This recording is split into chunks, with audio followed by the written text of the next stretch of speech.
50 years ago was the historic 1963 March on Washington for Jobs and Freedom. The march was led by Dr. Martin Luther King and considered to be a turning point in the struggle for civil rights in the United States. U.S. President Barack Obama celebrated it with a huge ceremony in Washington, D.C. We rightly and best remember Dr. King's soaring oratory that day. How he gave mighty voice to the quiet hopes of millions. How he offered a salvation path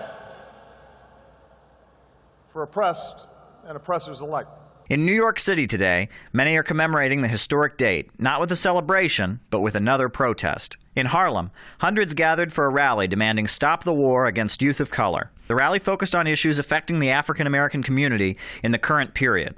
Longtime civil rights activist Larry Holmes explained how the situation has changed for African Americans over the course of the last several decades. On this 50th anniversary, unfortunately, we find that black and brown young people are facing social genocide, really.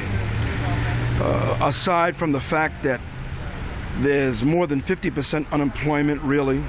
Those who have jobs are forced to take low-wage jobs that you really can't survive on. In some communities, some black and brown communities, there are more people literally in prison than there are in school or in jobs. Larry Hales, a lead organizer of today's rally, explained what his hopes were about the growing movement for racial justice. Well, we're calling for people to be organized independently, independent of any political parties, any mainstream political parties, and to fight in their interests, because the politicians, the governmental superstructure has failed to fight in the interests of working people and people of color in particular. So we're asking people to organize independent of those structures and build their own structures to fight for power. The marchers gathered at the Harlem State Office building. Surrounded by police officers, they held a demonstration with speakers representing civil rights organizations, black nationalists, clergy, labor unions, and anti-police brutality groups. The crowd grew larger as the protest continued for many hours.